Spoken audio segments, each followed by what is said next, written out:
kaicon Sydney. It's not so much a convention as much as a massive artist alley.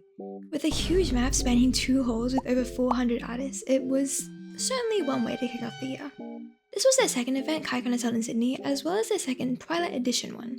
Their Twilight events are held in the afternoon and evening instead of the day, and this specific one was held on Friday and Saturday instead of a traditional weekend. Nobody could really speculate about how it would go because, well, they never really held an event like this before.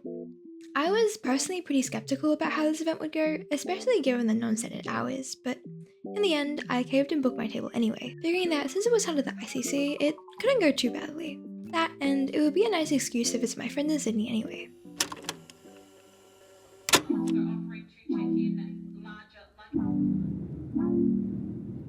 On Friday, I caught an early flight to Sydney and managed to make my way to the ICC at around 11:30 or so.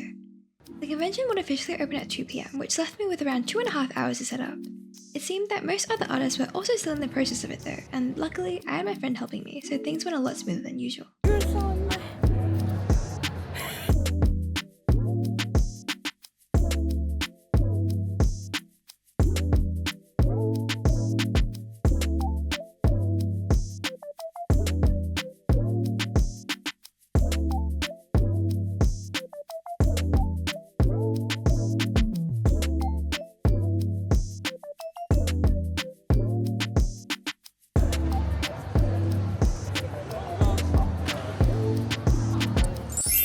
Because kaicon advertised the event as being low light, they dimmed the lights in the convention hall and artists had to supply their own lighting. It was actually quite a bit darker in there than what my camera makes it out to be.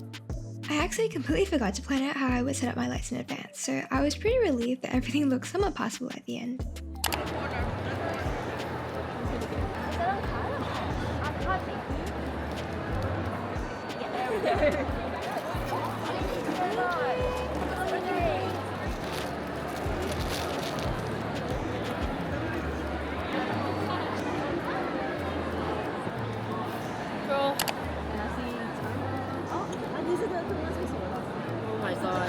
The sales went pretty crazy from about 2 to 5 PM when I made almost identical numbers per hour, and the traffic was just really steady throughout the entire hall. This did drop off very steeply at around 6 PM though, likely because people were heading off to dinner, and the sales for the remaining 3 hours were also pretty slow. By the time the convention closed at 9 PM, I was very much ready to leave. I ended up heading out for hot pot with friends even later at 11 PM though, because it had really just been one of those days.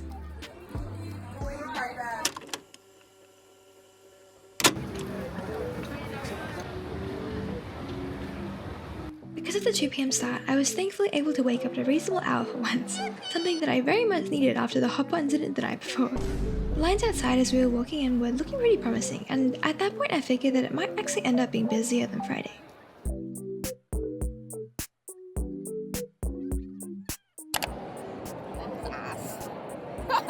His dirty ass? Oh my god. I'm so sure I cleaned it, bro. My bag teaches Sugar 360.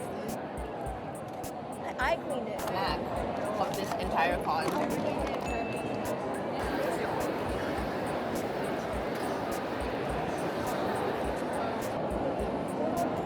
Thank you so much!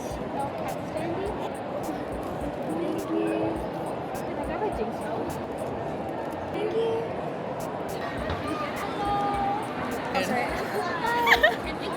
The first hour of Saturday did end up being a bit slower than Friday, but then the traffic really picked up and it got very congested in the middle of the hall to the point that it was a struggle to walk through.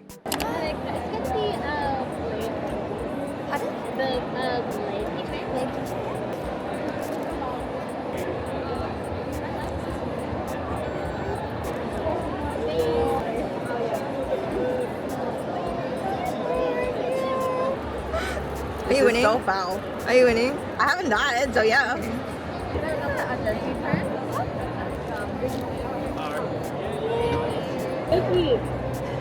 Oh! From the hunter wants to lay low. But you're not in. My wig sucks. Where your voice is so like muffled. Yeah, because I'm no gas. Question mark? Question mark? You're supposed to be a true yaoi. True yaoi. What's fake yaoi? Okay. Omniscient. Sales kept on going steadily until 7 PM, so the drop-off was a little later than it had been on Friday. Things slowing down did mean that it was easy to walk around though, so I visited some friends the Yap and delivered trays before the end of the day. This has been the sound about the entire. Ooh, it catches the river really nicely. That looks good. Why are they river? Think about that for a minute. There was no thinking needed. Half my lights ended up dying by the time the convention closed because I forgot to recharge them, and I sorted out a few things, including my Beefly keychains, my Nike Rare keychains, and my Robin Stanley display as well. I was really hustling my way through Packdown because it was past 9 PM and I hadn't had dinner yet, so I was growing increasingly hungry as time passed.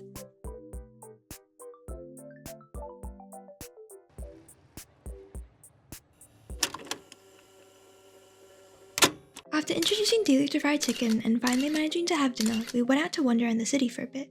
By which I mean, we visited all the gacha machines we could find in the CBD. It's better than the ones that cost $2. Dude. I love him. Wow, I love gambling. You love gambling. Happy with my gacha earnings, we headed to the photo booth to commemorate, and that just about wrapped up my time in Sydney.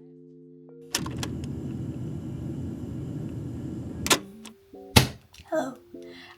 I just got back from Sydney like a little while ago. I'm very tired because I had to wake up really early for the flight, but it's okay. This is my package. I got the notification that it was getting delivered when I was in my Uber to the airport on Friday. The convention was actually a lot better than expected because personally I was under the impression that it would be pretty bad. I heard that the previous Twilight kaicon, which they held in Brisbane, was not that great. To be fair, they held that one from Saturday to Sunday, and what I heard was that the Sunday was really, really dead, which kind of makes sense because if you think about it, who is out on a Sunday night really? This time they moved it to Friday and Saturday because that's, I think, when people are more likely to be in the city. I'm really glad they moved it from being Saturday and Sunday to Friday and Saturday instead. So I think that was the move. So I'll break down my costs now. I need to pull up my spreadsheet for this because I don't remember. This con actually cost me quite a bit to attend. The table was $336.19. The table fee was a bit more expensive than usual, especially for kaicon. Usually the table price is around $250, $275. This time I believe it was more expensive because we had less artists but the same amount of space. I stayed 2 nights in Sydney, so I stayed from Friday to Sunday. I flew home today, and the accommodation in total cost $468. My flights were also $468, but there was an additional 18 cents from what I don't remember. So I took an Uber to the airport from my house in the morning because of that early flight, and that cost $100. And then when I got to Sydney, I took an Uber from the airport to the convention centre, and that cost $55. And then on Saturday, I took another Uber after the con closed to my hotel, and that cost $15.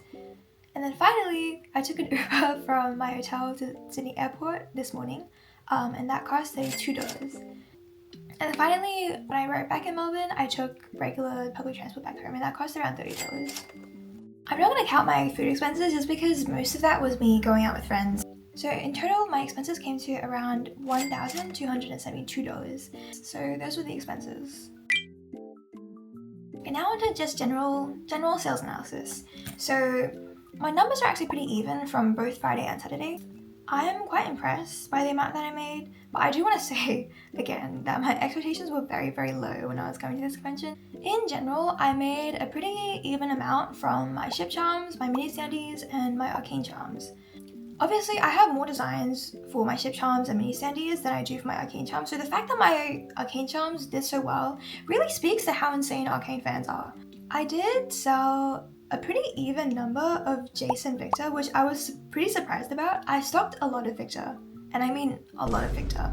Meanwhile, I ran out of most of the other characters that I brought. But yeah, nothing too surprising in terms of what people bought. My A3 prints did do, I don't want to say a lot worse, but they did do worse than usual. I'm not sure why that is. Maybe it's because I haven't drawn many new prints since I've been back to Sydney. Other than my big prints not doing as well, I think there's nothing super surprising in terms of what I sold. Consistency is good, so can't complain about it.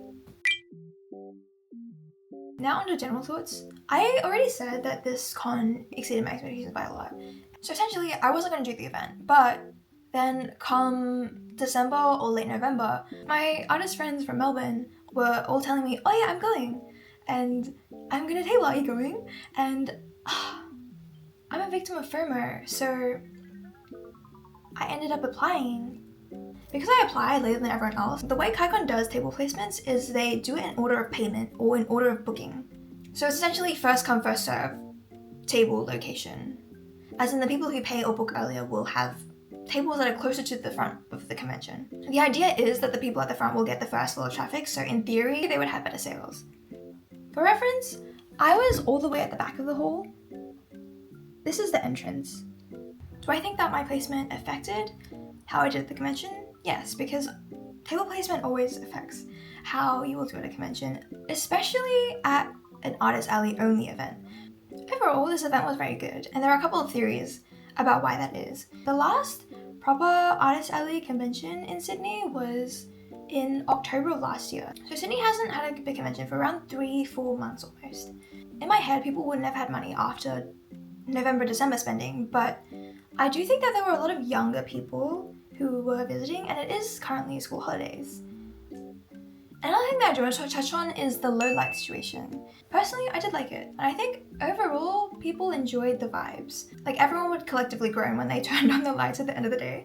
It was definitely easier on my eyes, but friends of mine who have astigmatism didn't like it as much because obviously there were like a lot of small lights in a darker space, so there was some eye strain there. I do like the concept of it, it's just that the hours are also very long. The days ran from 2 p.m. to 9 p.m. I don't mind the additional hours, it was just a bit annoying to have dinner pushed back so late. I think I've exhausted everything I wanted to say. If you're still watching now, thank you for watching. And see you next time, which will actually be very soon because I have a convention in 2 weeks.